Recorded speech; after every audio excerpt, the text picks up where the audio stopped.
हरिओम। साधुओं के अश्रु, धर्म के अश्रु, गौओं के विभिन्न रूप हमारे दिव्य नेत्र से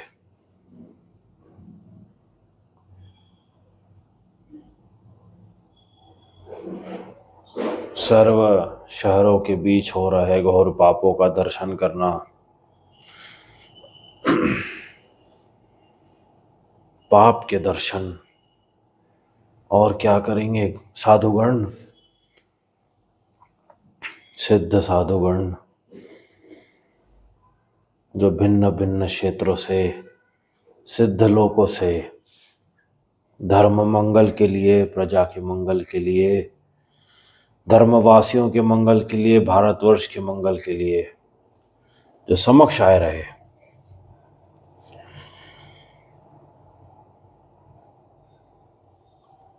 हमारे लिए बहुत से सतर्क करने के लिए दिव्य ज्ञान सागर जो अब तक हमारे घोर तप में हमने साधना पूर्वक, ध्यान पूर्वक समझा,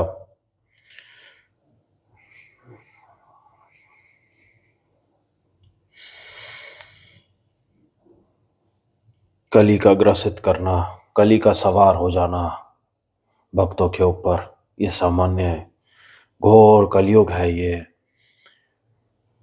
गुरुवर परशुराम जी ने हमेशा हमको यह आदेश देकर समझाया रहा, हमेशा एक ही बात,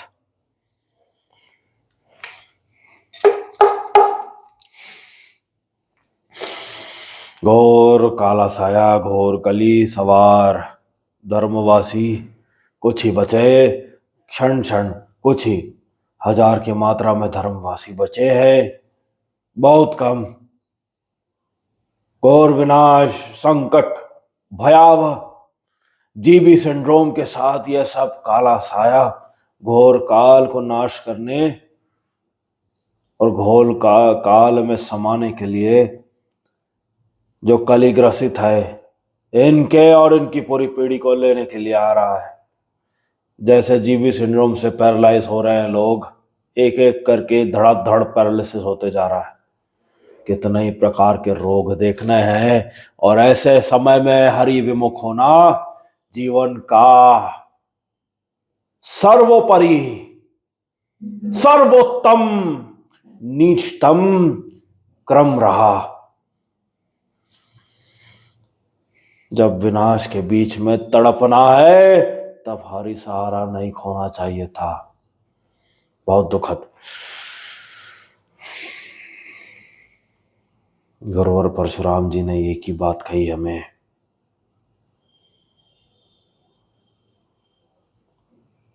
और समझाई है,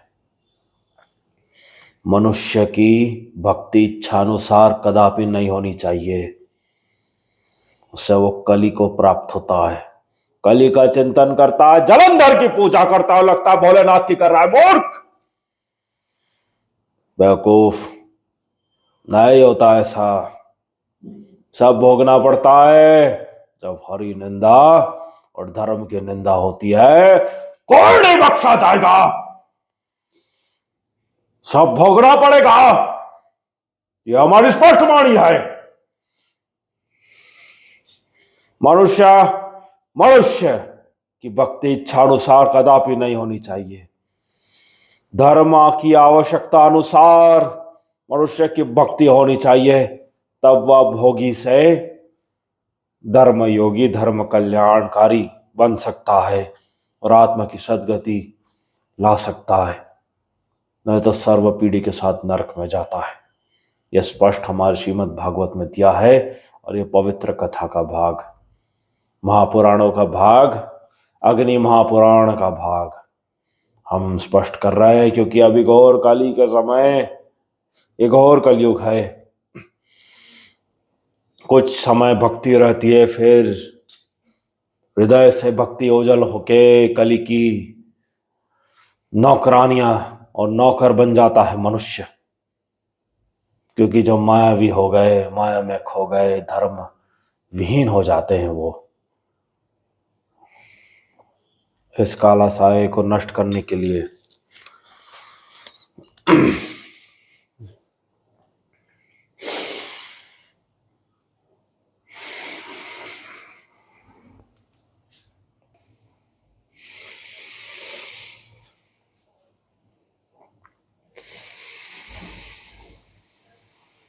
घोर कलयुग में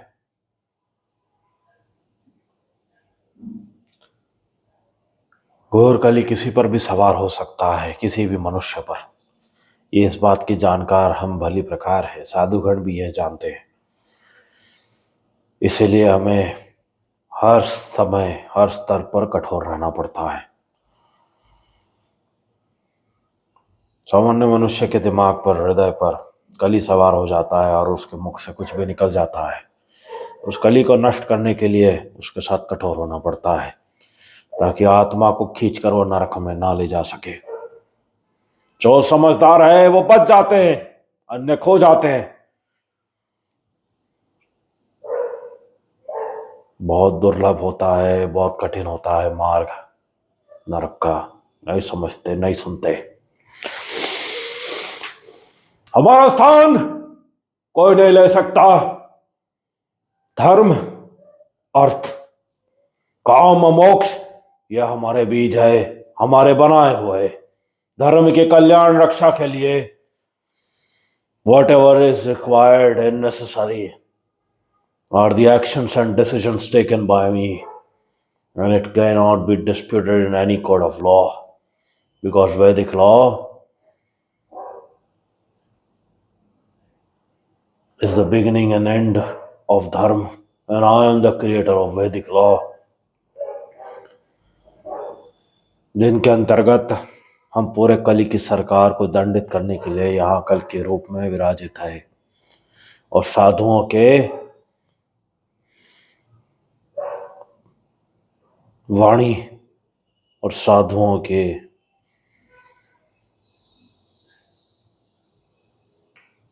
शंखनाद की प्रतीक्षा में है। जो इसी वर्ष है, पूरी कली की सरकार गिरनी है, ये स्पष्ट वाणी है हमारी। रूपी का देखा है हाल। It is falling as if a piece of plastic paper tumbling down the mountain. 87.5 cross हो चुका है। हमने बताया है 100 क्रॉस होने वाला है। हम श्री हरि वासुदेव भगवान कृष्ण आजकल के रूप में, जो हमारा कठोर भयावह रूप है कली को नाश करने के लिए,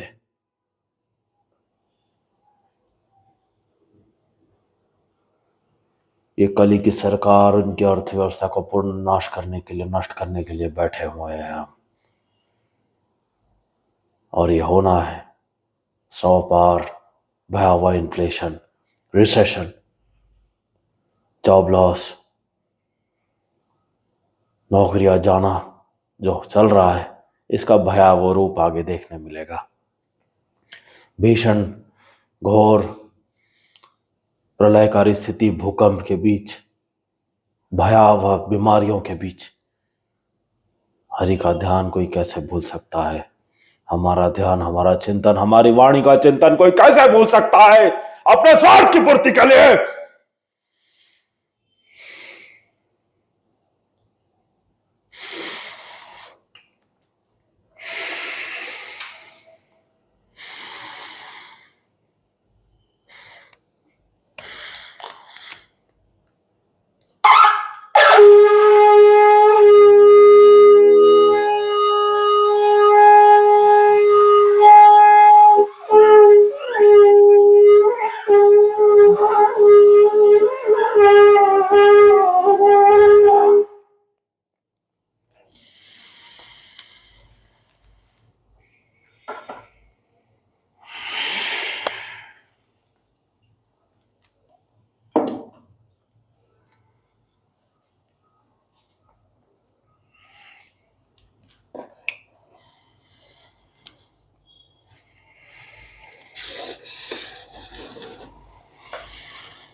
शौनक मुनि को हम नमन करते हैं, शौनक मुनि को हम नमन करते हैं जो हमारे वाणी में विराजित है।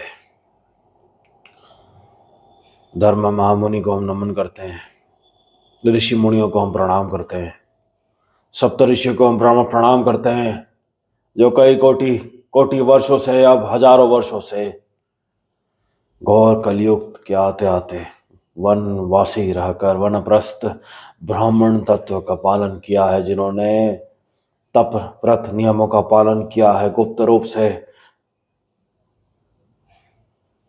धर्म मंगल रक्षा के लिए, और घोर कलयुग के बीच हमारी उपस्थिति जानते हुए हमारे पवित्र कर्म गौनंदी महाराज की सेवा रक्षा, हनुमान जी महाराज के देवघर का स्थापन रक्षा, सर्व साधुओं को ध्यान है, सप्त ऋषियों को ध्यान है, सप्त चिरंजीवियों को ध्यान है, जिनसे आज हमारे पवित्र ऊर्जा बनी है। महर्षि एतद्वै चित्र्यं लोकस्य कथमिति सर्वमंगल रक्षी।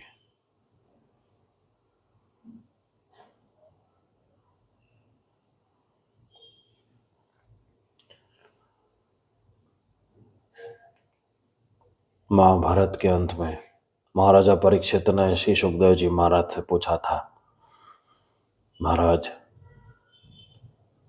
ऊंच और नीच गतियां क्यों प्राप्त होती है मनुष्यों को? उनके दुष्कर्मों के कारण, या वह अपने धर्म मार्ग से खो जाते हैं, यह कारण? दोनों ही तो काले कर्मों में आ गए प्रभु।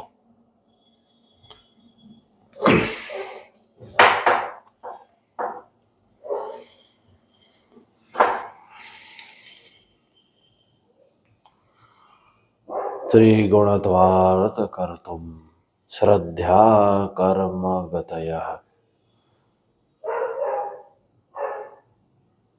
धर्म सर्वं सर्वं एव सर्वस्य तारतम्येन भवन्ति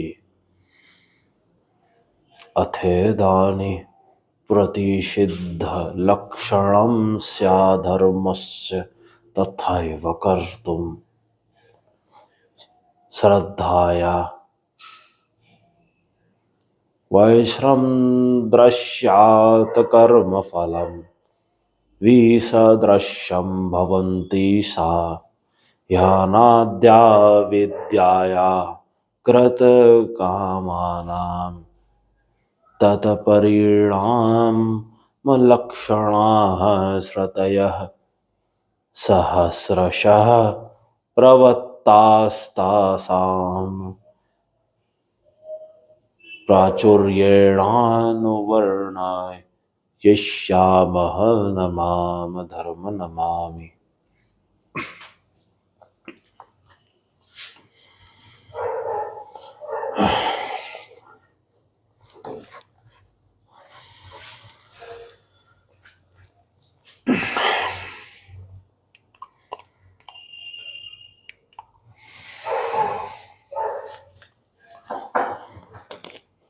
यह उत्तर श्री सुखदेव जी महाराज का महाराजा परीक्षित से रहा।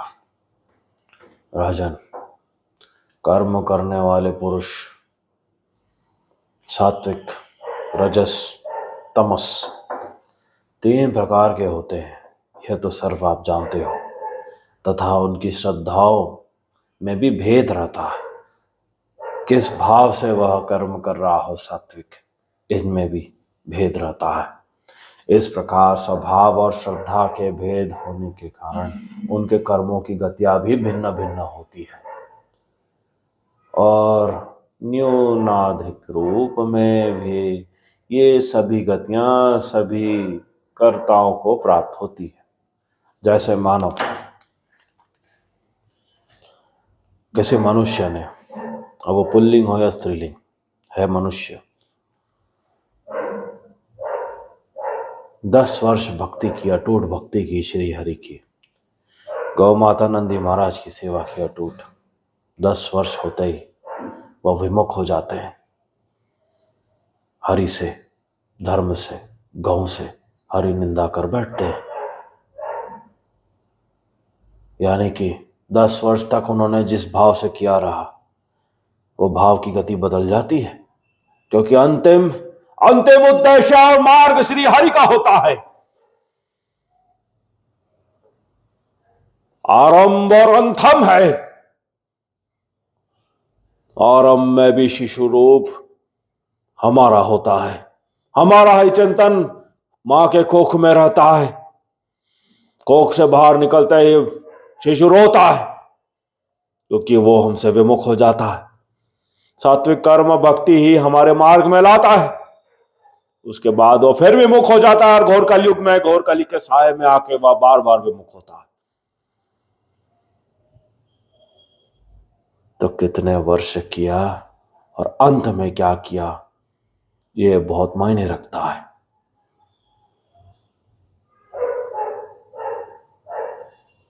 पाप पुण्य करो या गुण आत्मा के गुण बनाओ, पाप और पुण्य करना अलग होता है, और आत्मा को धर्म के गुण देना यह सर्वोत्तम होता है। जो अपने कर्मों से गिरता है वो गुणवान कभी नहीं हो सकता। और ये सारा ही सर्व कुछ है। जो साधुगण आज हमारे भक्ति, हमारे निष्काम कर्म, गौ नंदे की रक्षा के भरोसे अपनी तप ऊर्जा को बढ़ा रहे हैं, तो कैसे क्या ऐसे हरि भक्ति से विमुख होना बुद्धि तत्व है या मूर्ख तत्व?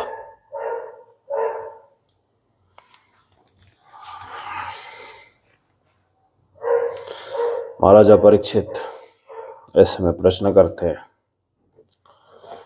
भगवान, हे महाराज, आप जिनका वर्णन करना चाहते हैं वे नरक इसी पृथ्वी के कोई देश विशेष है अथवा त्रिलोक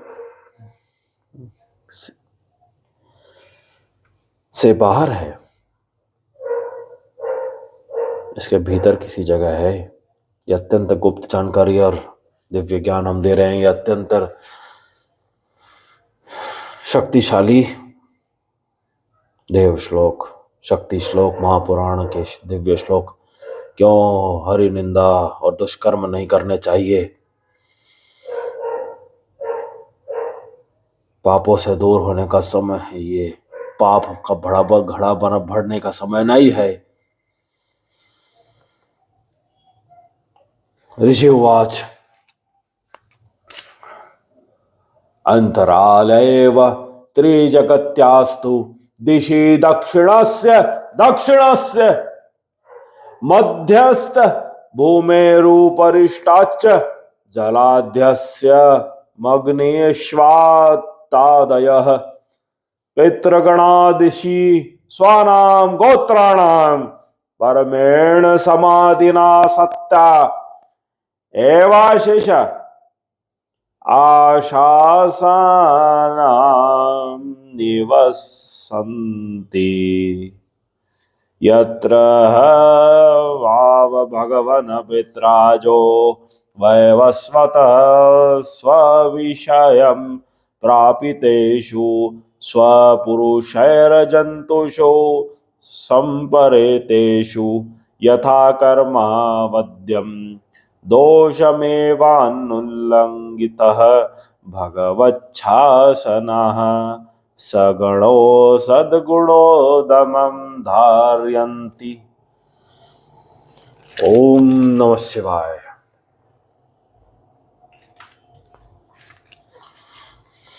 राजन,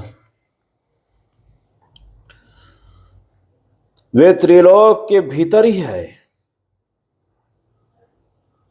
तथा दक्षिण की ओर पृथ्वी से नीचे जल के ऊपर स्थित है। हमने बताया था दक्षिण से नीचे जाना पड़ता है, ऊपर की ओर नहीं। नीचे आता है नरक, जहां पे घोर पापात्मा जाती है, चेतना के साथ जाती है। चेतना यानी द अवेयरनेस। जैसे आत्मा को पता है कि आज मैं ये हूं, मैं वो हूं,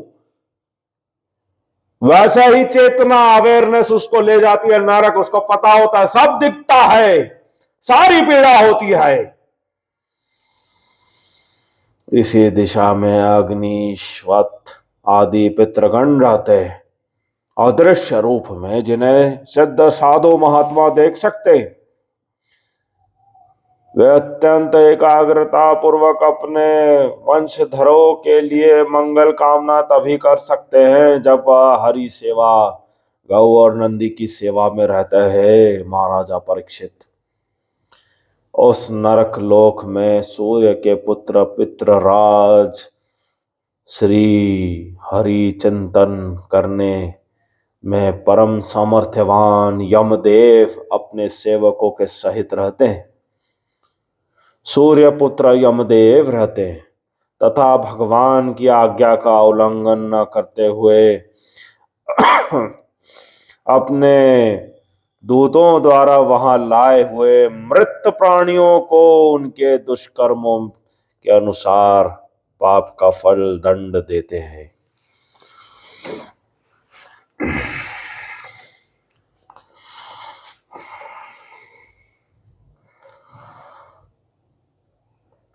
परीक्षित,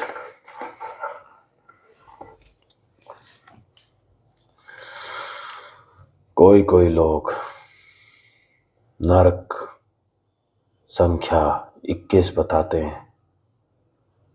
अब हम नाम रूप और लक्षणों के अनुसार उनका क्रमशः वर्णन करते हैं। उनके अनुसार उनका क्रमशः वर्णन, उनके नाम ये है: तामिश्र नरक, अंध तामिश्र, रौरव, महारौरव, कुंभिपाक, कालसूत्र, आसीपौत्रवन, सुकरमुख, अंधकूप, क्रमी भोजन, संदेशम, तप्तसुर्मी, वज्रकंठ,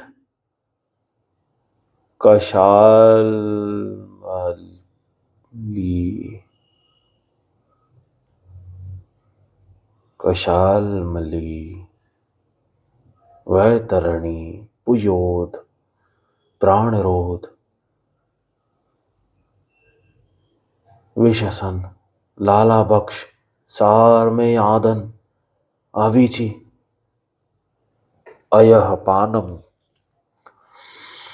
इनके सिवा क्षारक दम, रक्षोगण भोजन, शूलप्रोत, दंदशुक, अवट निरोधन, परिवर्तन, सूचिमुख, ये 7 और मिलकर कुल 28 नरक तरह तरह की यातनाओं के भोगने के स्थान हैं। जो पुरुष धर्मविहीन हो,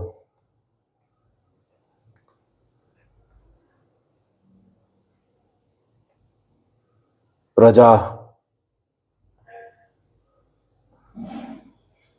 पर कर का बोझ कर धनहीन बना देते हैं, ऐसे कली पुरुष अत्यंत भयानक यमदूत कालपाश में बांधकर बलात् तामिश्र नरक में गिरा देते हैं। उस अंधकार में नरक में उसे अन्न जल न देना, दंड लगाना और भय दिखलाना आदि अनेक प्रकार के उपायों से पीड़ित किया जाता है। इससे अत्यंत दुखी होकर वह एकाएक मूर्छित हो जाता है। इसी प्रकार जो पुरुष किसी दूसरे को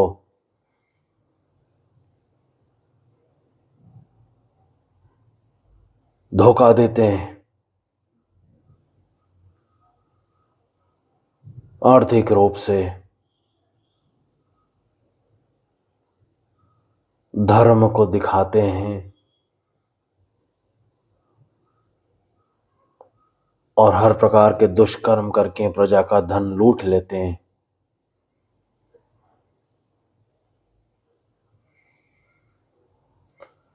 वह अंध तामिश्र नरक में गिरते हैं।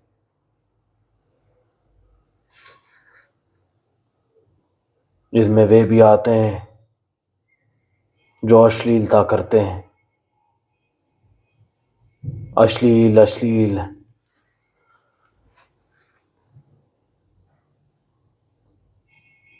बच्चियों का, बालिकाओं का प्रयोग करके धन कमाने का काम करते हैं, जो वो अंधता मिश्र नरक में ही पड़ते हैं, गिरते हैं।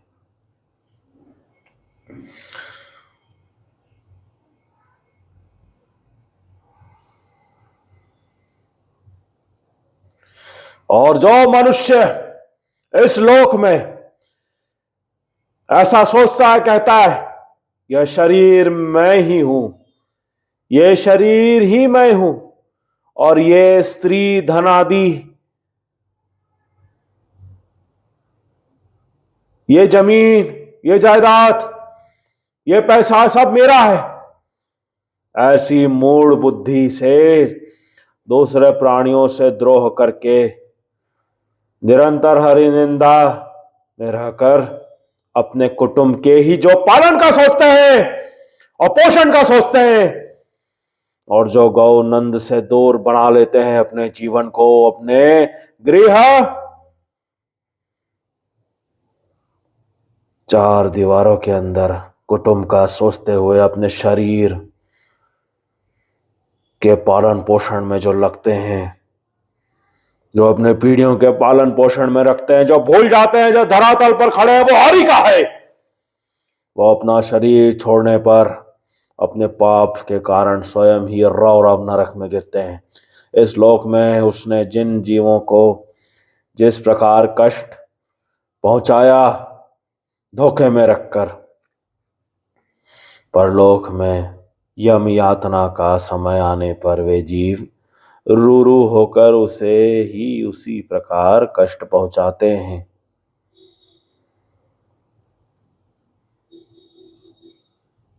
इसलिए इस नरक का नाम रौरव नरक है। रूरू सर्प से भी अधिक क्रूर स्वभाव वाले एक भयावह जीव, नुकीले दांतों से भरे जीव का नाम होता है, जो उनको उनके दुष्कर्म याद दिलाते हैं। तुम्हारे पास पर्याप्त था, पर्याप्त से ज्यादा सब कुछ था, फिर भी अपना कर्तव्य तुम भूल गए और तुमने मात्रा मात्रा अपने पीढ़ी और अपना ही पालन पोषण का सोचा। आज वही पीढ़ी तुमको खाने आई है, क्योंकि देह नाश होने के बाद आत्मज्ञान जब कुछ बचता नहीं है, तब एक सड़ता हुआ देह दूसरे स्वस्थ देह को पकड़ के खाता है। वो यह नहीं देखता कि ये मेरा पुत्र है या पुत्री है, या ये मेरी माँ है या मेरा बाप है। नरक नरक होता है। इसलिए कहते हैं अभी हमारा नाम चिंतन गौ और नंदी महाराज को खिलाने और पिलाने का ही कार्य बचाएगा।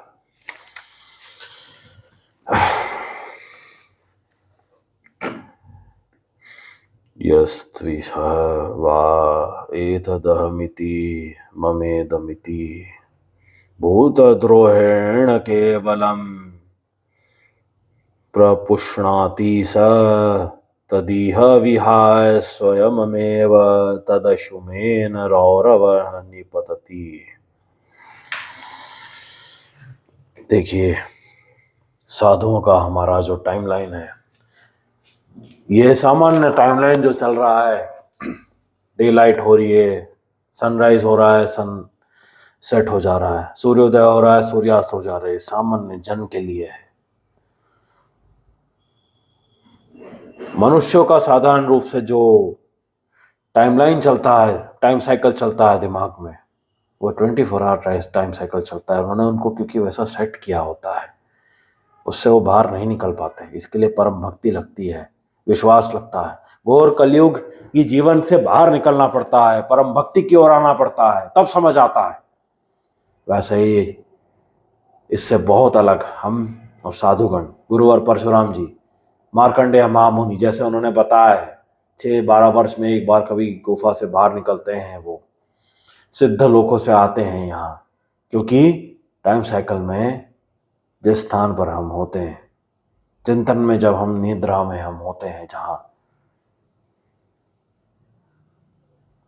वहाँ कई दिवस निकलने के बाद भी सूर्योदय का पूर्ण ज्ञान ध्यान हमें होता है, भले ही सूर्यास्त हो गया हो।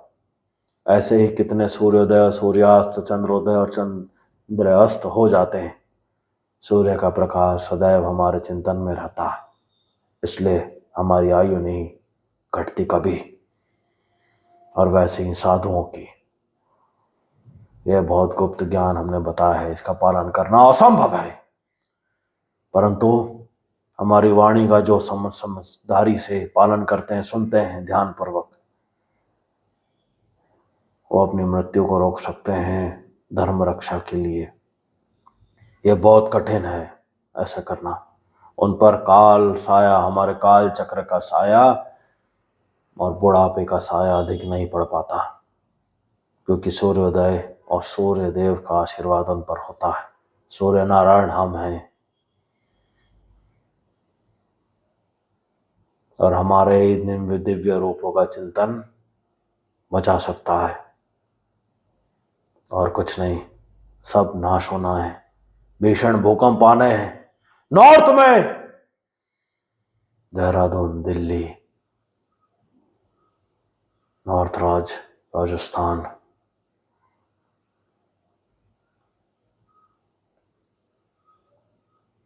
नॉर्दर्न पंजाब, नॉर्थ ईस्ट, सब कुछ डिस्ट्रॉय हो जाएगा। बचने के लिए मथुरा वृंदावन के आसपास आना होगा।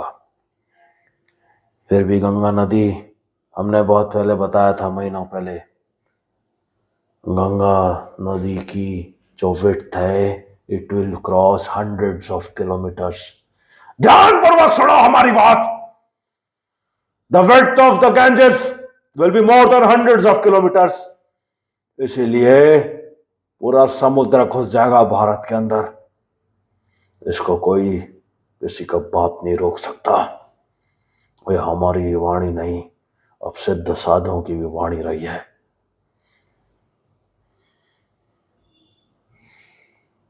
जाने के लिए वाहन जब नहीं रहेंगे तब हमारा अश्व साथ रहेगा, यह हमारी स्पष्ट वाणी है। दिव्य ज्ञान और आत्मज्ञान रक्षा के लिए, आपकी ऊर्जा बढ़ाने के लिए हम आएंगे।